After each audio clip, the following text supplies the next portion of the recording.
Bueno, un placer de estar aquí. Yo vivo afuera de Nueva York y vivo con 3 profesores de español. Aquí está uno, pero ya no me habla en español. Entonces mi nivel de español ha llegado al nivel de como 5 años. Entonces no voy a dar esa charla en español, voy a darlo en inglés. Pero si tienen preguntas, pueden preguntarme en español, voy a contestar en inglés. This is Lucas. He's about 5 years old here. And you can see he's playing with Legos. And the reason he's playing with Legos is he had this operation. And the doctor told us we have to keep Lucas still. But he's a really active kid. It's hard to keep him still. But one thing that we know he loves is he loves Legos. So we pulled out this box of Legos and he stacked them up and he built all kinds of incredible things. This, for example, I thought it was a tower, but no, this is a rocket ship. It can go underwater and it can pick up dinosaurs. And to be honest with you, when he was doing this, I wasn't really paying attention, right? Because I was frustrated. I had left my job at McKinsey about 5 years earlier, started my own strategy consulting firm, and we tried to work with people to come up with really innovative strategies like this. But so often what people ended up with is a kind of like me too, usual, boring strategy. Better product, cut your price, spend a little more money on marketing. You know that strategy, right? And we had wanted people to create stuff like this. And that's when it hit me. Because I had written books. My first 2 books were The Art of the Advantage and Hide a Dagger Behind a Smile. And it was all about how do you beat the competition? How do you kill the competition? But when I looked at Lucas, it was like I recognized him for the first time in an entirely different way.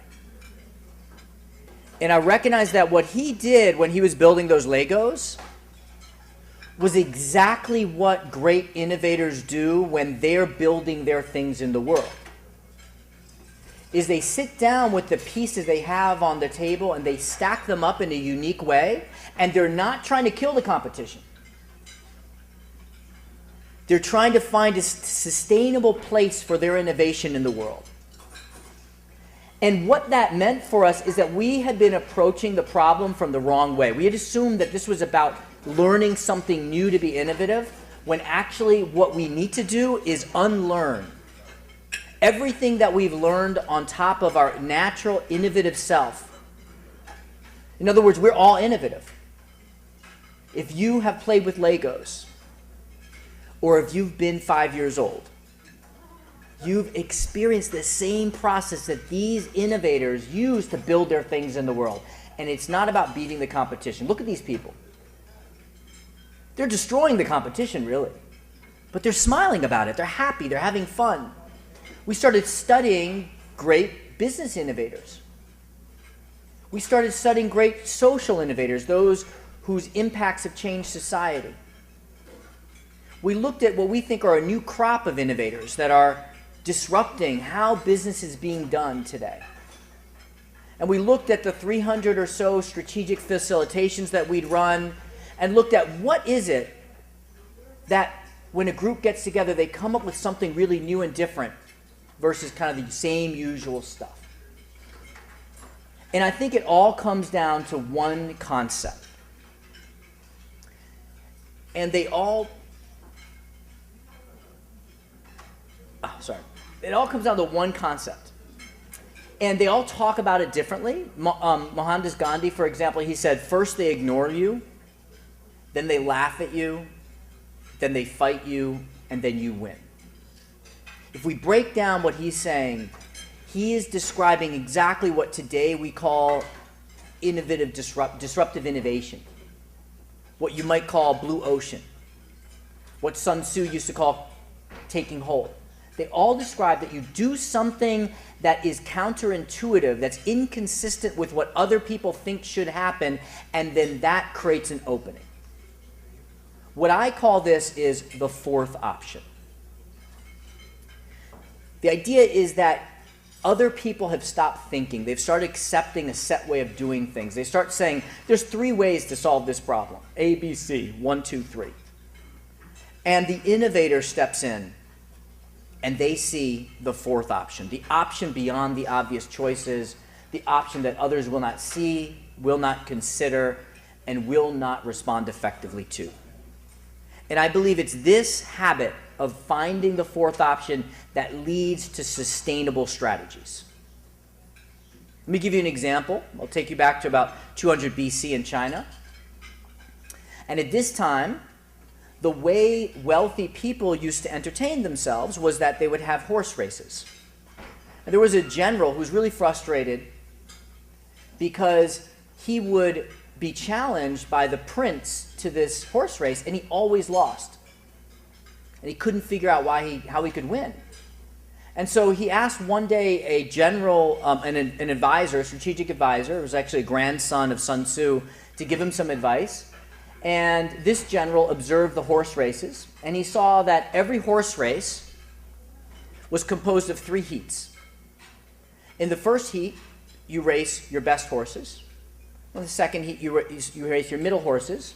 And in the third heat, you race your slowest horses, and the best out of 2 win. And so the general said, I've got an idea for you. Challenge the prince to a race. And invite your family and the entire town and really raise the stakes. And so he did this, and the race was about to begin. The prince put up his best horses. And the general's about to put up his best horses, and the general says, so the advisor says, wait, don't do that. That's the obvious choice. What I want you to do is, I want you to race your slowest horses against the general. And that's how sustainable advantage begins. People expect you to do one thing, and you do something different. It's like Dick Fosbury in 1968 when he was in Mexico. And he ran down the field in the Mexican Olympic Stadium. He jumps up, he flips over backwards, and he flops over on the other side of the high bar. And everyone laughed at him, because until then, there were only 3 ways that you jumped over the high bar, and all of them had to do with going over forward, a scissor or a straddle. And he turned his back on what everyone accepted as the way to do it. He flopped over backward. When he got to the other side, his back hurt, right? And he stretched out his back, and he looked up, and he saw the bar was still standing there. And it hit him. He said, man, this might actually work. And it hit everyone else in the stadium. This might actually work. And so round after round, he kept jumping over and over, and the bar kept getting higher and higher, and it kept standing. And you know what? He won the Olympics that year. How long do you think the competition took to copy his innovation? It took them 8 years. 8 years later, 90% of high jumpers were doing the Fosbury flop, going over backward. So this is what you want to look for in your business to create a sustainable advantage, is to look for fourth options. So that was the first insight. The second insight is not just about one fourth option. When we study companies that have produced sustainable competitive advantages, we like to simplify their explanation for their success with one fourth option, usually something the CEO came up with 50 years ago, and everyone's just been executing it since. You know, Dell goes direct. Sam Walton builds in suburbs. But let's take a look at Urban Outfitters. Urban Outfitters is a U.S. retailer that primarily sells clothing. Out of curiosity, how many people have shopped at an Urban Outfitters? They're now in many countries across the world. I started telling this story in 2007, and my speech would go something like this. Urban Outfitters has grown from $350 million in revenue to $1.2 billion in revenue in just 5 years. How do they do it? And then when I wrote my next book, I thought what I would do is I would find a new case, right, and replace the case, most business authors do. The problem is Urban Outfitters just keeps growing and growing and growing, right through the crisis. Now, you can grow faster than your competition by shrinking your margins, by spending more on marketing or reducing your price, but that's not what Urban Outfitters does. Urban Outfitters is faster growing. This is 5-year average revenue growth rate of Urban Outfitters versus Abercrombie and Fitch, which is their nearest competitor in terms of market capitalization, and the industry average, 13.55. But Urban Outfitters is also more profitable, 20% versus 12% and 14%. So they have some secret formula. It sustainably produces faster revenue growth and profitability. And naturally, their competition wants to copy them. So let's look at why the competition won't copy them. I read a blog on Fast Company, which is a US kind of tech entrepreneur magazine. And because of that, I get to interview a bunch of people that otherwise wouldn't want to talk to me.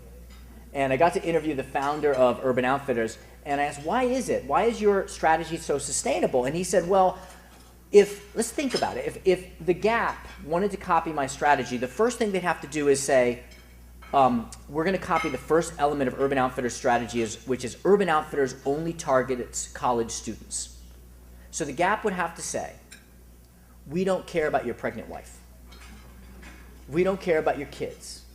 We're not going to sell you a tie. We only care about 18 to 25-year-olds. I want you to give me a vote. Give me a thumbs up or a thumbs down if you think the Gap would be quick to adopt this positioning. Give me a thumbs up or a thumbs down. Mostly thumbs down, right? This is expensive, right? So the Gap will look at that and they'll say, well, okay, so we won't do that element of the strategy. What's next? How about used clothing? Because the Urban Outfitters, although most of what they sell is new, they sell some used clothing. So the Gap, if they wanted to copy that strategy, they'd have to send some buyers to China, source some old jeans, ship them back to Panama, take them out of a container, wash them, dry them, iron them, skew them, fold them, sort them, and send them out to the stores. Give me a thumbs up or a thumbs down on whether the head of logistics for the Gap likes this idea. This is enormously disruptive, right? So here we have the Gap standing here. It goes, here's a sustainable strategy. I'm going to copy it, but I'm not going to do number one. I'm not going to do number two. Let's look down the list. What about number three? Urban Outfitters won't hire from business school. So I went to Wharton Business School and Columbia Business School. I actually worked at Urban Outfitters when I was in college, but they wouldn't give me a job now. They only hire from design schools because they want people who have a natural aesthetic sense. And so what they can do, because they have these artists working for them, they can give them freedom. They can say, hey, if you're walking to work and you see a wooden crate on the way to work and you think, wow, that might look pretty cool in the men's section of my store, you could take it and you could put it on display in the men's section. What happens to the Gap manager that shows up at his work with a wooden crate? Gets a thumbs down, right? You didn't hire him for that. You wouldn't trust him to do that. Now, why does that matter? That's not just a nice to have. Why does that matter? Is that every Urban Outfitters looks a little different, and every Gap is consistent. And for our target customer, for college students, which do you think they prefer? They love the fact that their Urban Outfitters is their Urban Outfitters. So here we have this sustainable strategy. There's no protected IP. You have no resource. You have no captive customer. What you have to do to copy this strategy is kill off 80% of your target market, disrupt your supply chain, fire all your managers, hire new managers, and you can copy it, right? The cost of copying that is higher than the cost of not copying that. And as long as that is true, the competition will choose not to copy it. So what I want to share with you are 5 tools to help you come up with some strategic ideas for growing your business or your organization that will be more sustainable than the typical strategy. The fundamental question here is, how do great strategists see that fourth option? How do they see that strategic option that others can't see? We can learn a lot about this by studying great chess players. Here, for example, this is Alexandra Kostanuk. She's the reigning women's world chess champion, and you can see here she's playing a whole number of games. She goes to one board, she sees the winning move, goes to the next board, sees the winning move, next board sees the winning move, and then when she's done, she's going to repeat rounds. She's going to win all of these games. That guy with the curly hair is going to be staring at his board for 20 minutes asking himself, what's Alexandra going to do? And she's not going to see it. And like that, she can see it. How does she do that? Well, luckily for us, there are academics who like to spend their whole lives just studying chess players. And they have a very simple answer for us, which is she just plays differently. She plays a little mental trick. And when you can only consider 7 options, which is what humans are able to maintain, 7 things in our short-term working memory at once. We can remember 7 things at once. Think about it. You go to the grocery store, and you have to buy 10 things. If you get home, and you didn't write a list, you forgot something, right? You have to give a presentation. You don't want to make it 12 points. You want to make it like 5, 6, or 7 points. At McKinsey, they always taught us to do stuff in 3s and 5s because people can't remember more than that. Now, she can effectively consider hundreds of possible strategies where you and I can only consider 7. This is how she does it. I'm going a little bit in depth here, and then I'm going to give you the tools. So this is what's called the Baddeley model of short-term working memory. And what this model says is that if you're playing a game and you're thinking about your options, there are 3 ways that you're maintaining those options in your memory. You're either using your phonetic loop, your visuospatial sketchpad, or something else. Let me play a little game and let me illustrate what I mean by this. I'm going to ask you to remember a number. Don't write this number down. Just pay close attention to this number and see how you are remembering this number. Are you ready for the number? Okay, ready? 3305. Raise your hand if you are remembering that number right now. Great. So this model will say that half of us are using our phonetic loop, which is that we are repeating to ourselves 3305, 3305, 3305, 33. How many people are doing that? Okay, good. And then the other half of us are probably visualizing something. Who's visualizing something? All right, awesome. So there's 2 ways to maintain something in short-term working memory. Let me give you a different number, and that's going to illustrate the 3rd way. Ready for the number? Don't write the number down. Just pay attention to how you're remembering the number. 2, 4, 6, 8. How many people are remembering that number right now? How many people can guess what the next number is? Okay. Is anyone saying, who do you appreciate right now? Is that in anyone's head right now? That sometimes is. Okay. It's really fascinating. If you look at how you're remembering this number, you are not remembering 4 things. You're remembering 1 thing. And that thing is not 2, 4, 6, 8. It's 2, 4, 6, 8, 10, 12, 2,000,004, 2,000,006. It's one. What you're using now is your episodic buffer. Episodes of memory events. And when you call up one episode from your hard drive, it tells you what is the next thing to pull up. It's like a story. It's like a song. And that's how Alexandra plays chess. She looks at the board and she says, I recognize this game. This is the 2, 4, 6, 8 game, and she just moves 10. I recognize this game. This is the 1, 3, 5, 7 game, and she just moves 9. And that is how great strategists see the option that you and I don't see, is that they come at it with a different story. It's actually been measured. Master chess players recognize twice as many games as experts, and grandmasters recognize 10 times as many. So what I'm saying is, if you're going to start competing with your competition, and you try to do what they do, but do it a little bit better, you're not going to have a sustainable strategy.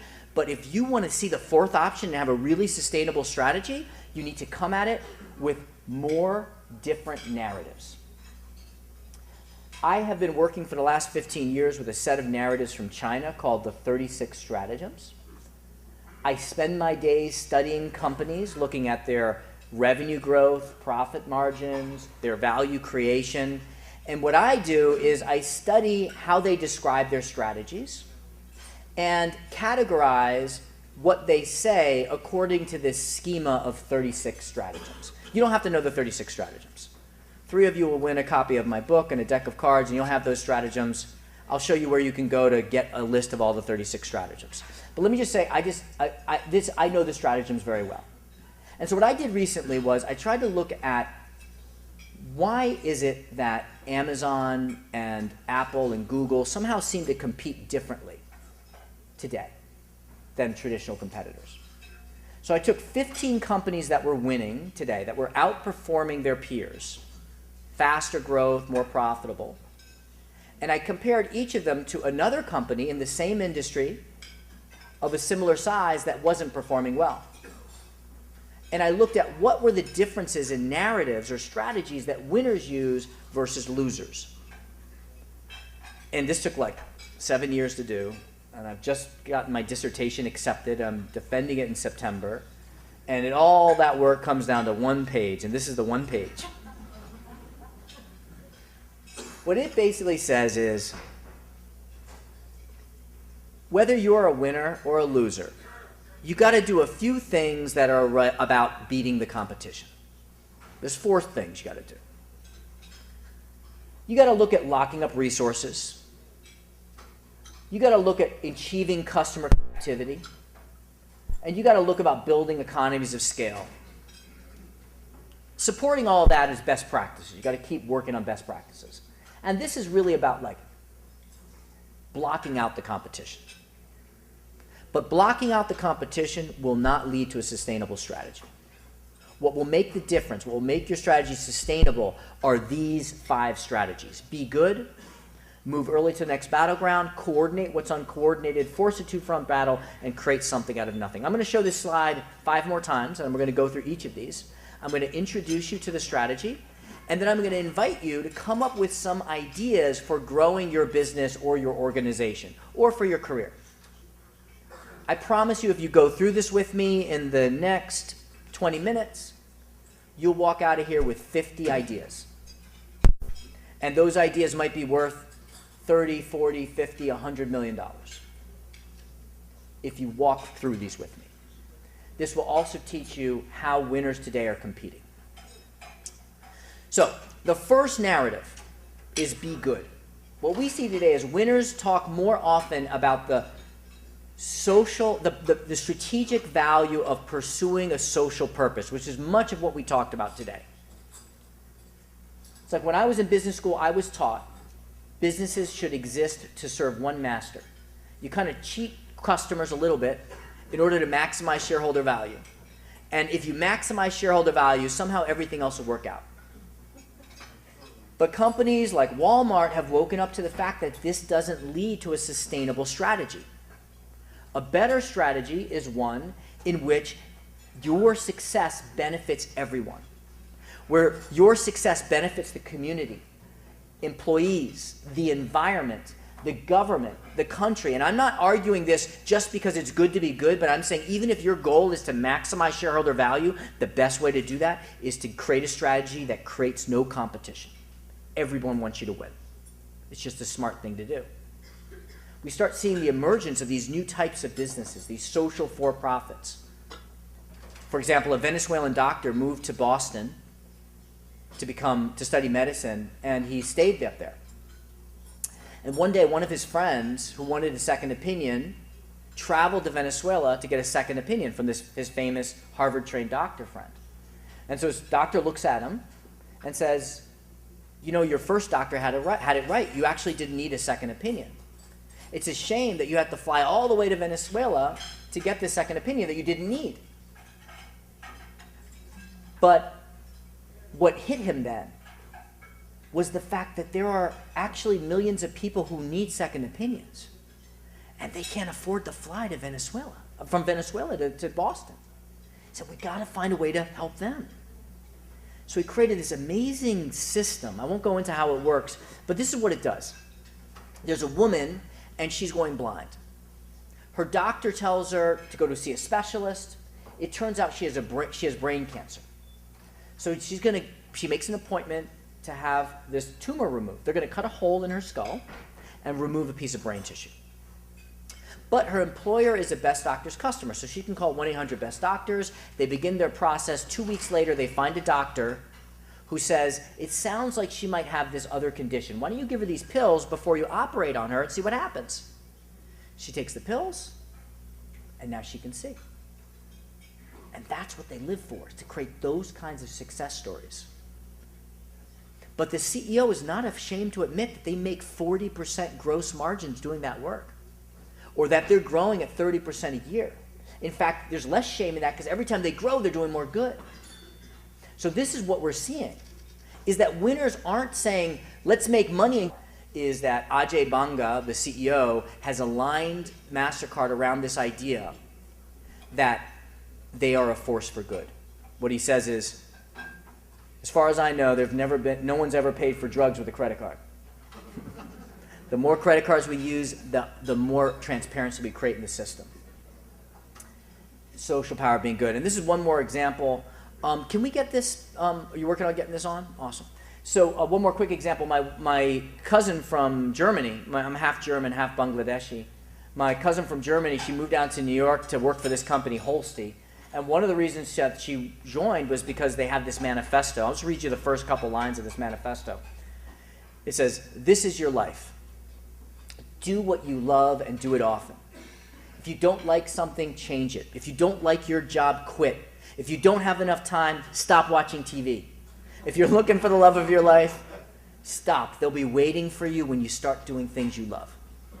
Now, this says nothing about their product, right, or the efficacy of what they produce, but it is something that employees want to work for, investors want to invest in, that suppliers want to supply to, distributors want to distribute from. This has tripled their revenue.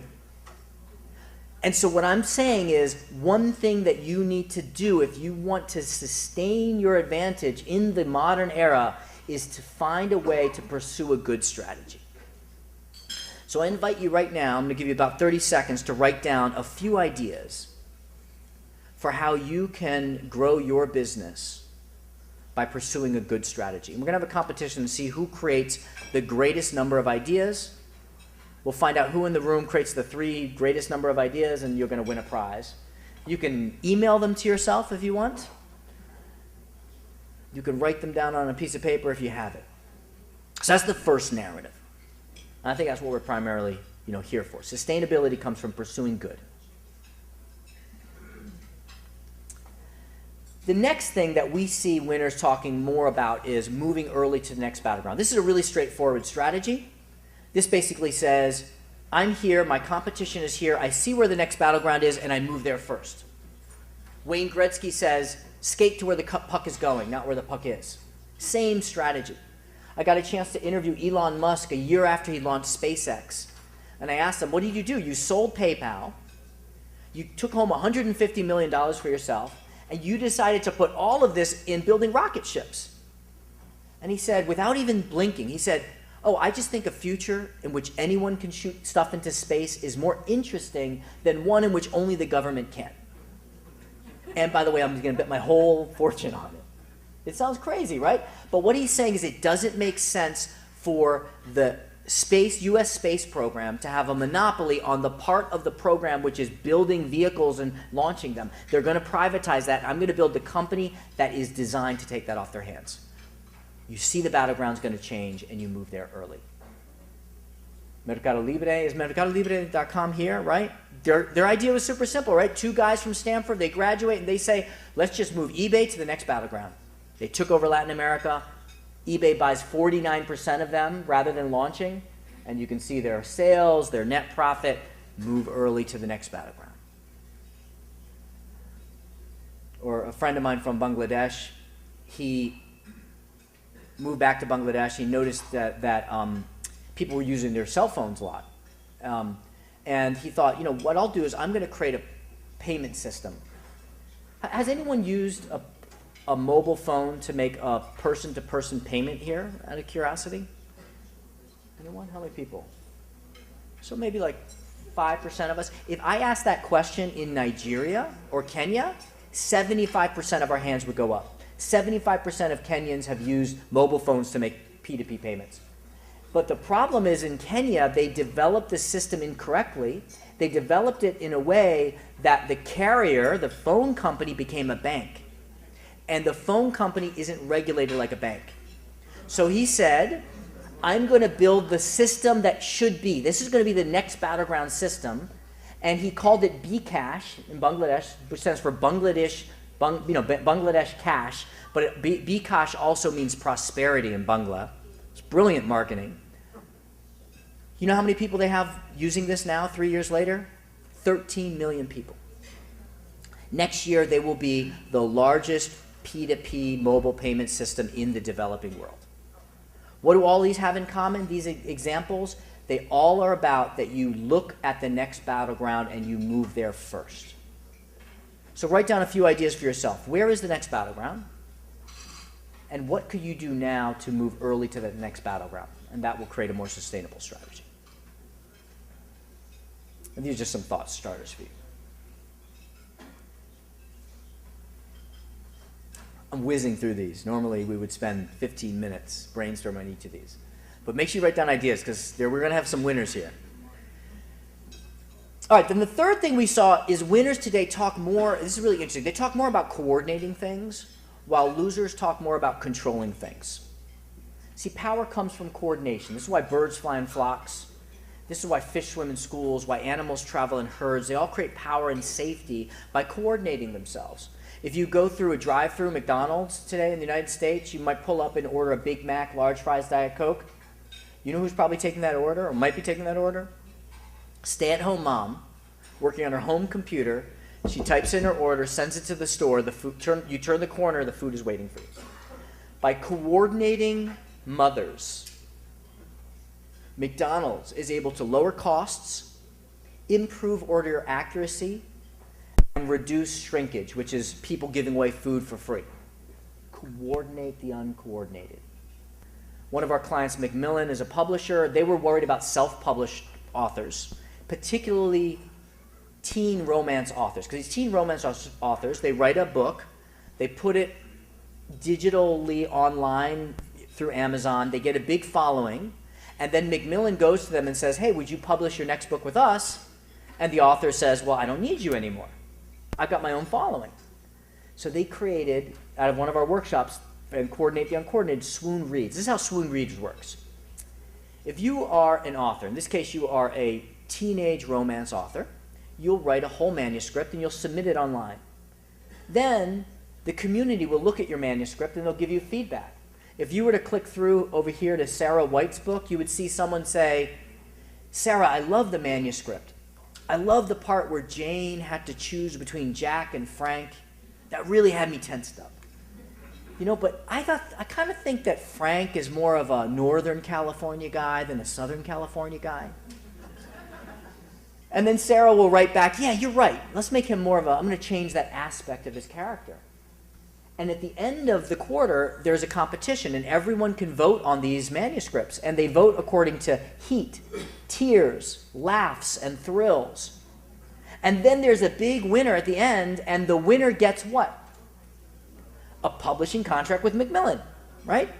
Coordinate the uncoordinated. Very powerful narrative. So look at that, write down some ideas for coordinating the uncoordinated.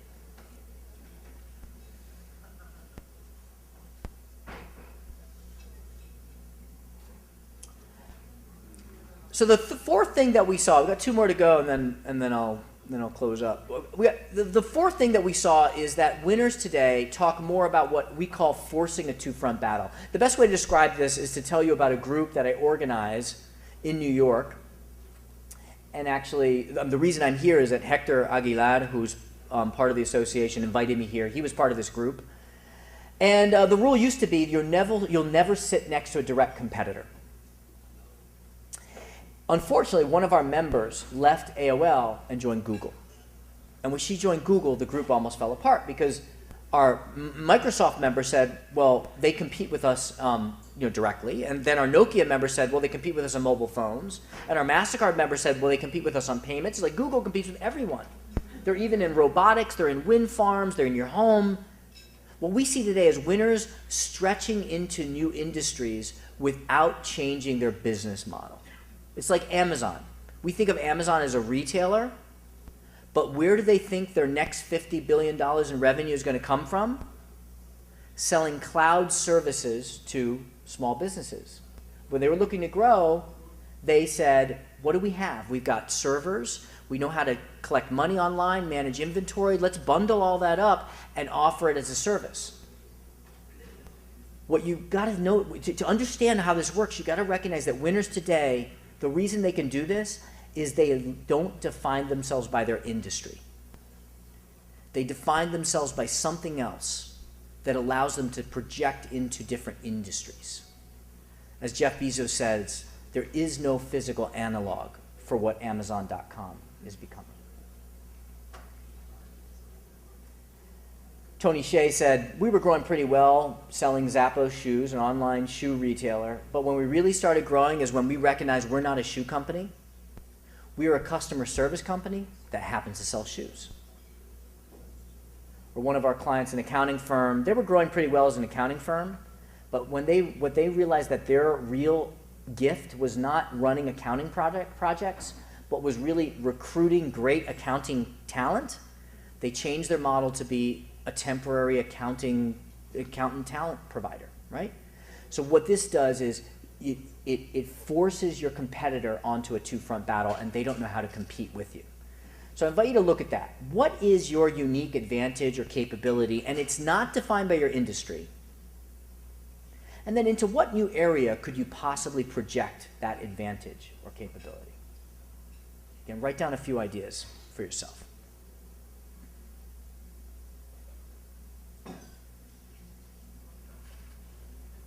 Okay, last one that is a fascinating one. We call it create something out of nothing. It plays on the fact that most people play business, the game of business, following a rule that doesn't exist. And they follow this rule because it exists in most games. The rule is you got to play with the pieces on the board. Like in chess, you can't take a queen out of your back pocket and put it next to my king. You can't add another football player to the football field, right? But there are other types of games, right? In China and Japan, they play Go. And in Go, the rules are the opposite. You can't move the pieces on the board. You can only add pieces and remove pieces.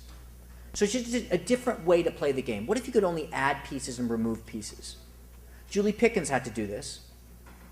She's a mom, and she came up with this great idea, a saline baby wipe. She patented the process to make this thing. She was about to sell it as a saline baby wipe, and she said, hey, wait. I don't want to play in the existing categories. If I do that, there's a lot of competition there. I'm competing with Procter & Gamble and Colgate. Why don't I create a new category? Instead of applying this to babies' butts, I'm going to apply it to their noses. And we're going to call it boogie wipes. A natural treatment for colds. She launches it. She's so successful in this new category that when Procter & Gamble decided they wanted to copy her and compete with her, they realized they couldn't.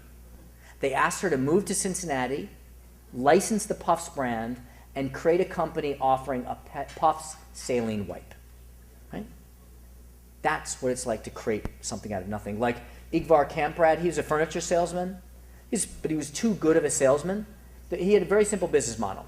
If there was a conference, he would rent a table and he'd sell furniture. And one year, his competitors ganged up on him, and they said, let's not invite Ingvar to the next conference. And so what did Ingvar do? I don't know what you would do. I would probably find something else to sell. But he said, no, I'm going to create something out of nothing. I'm going to create my own conference. I'm going to rent a conference hall. I'm going to put up tables. And at each table, I'm going to sell the furniture from a different designer. And I'm not going to let them buy a table. This thing worked out really well for him. It turned into the largest furniture retailer in the world. IKEA is just a furniture conference that happens every day, and Ingvar owns all the tables. Create something out of nothing. The way Gatorade created the sports drink, the way Red Bull first created the energy drink, then created the new form of media company. Now they're working on their next new thing.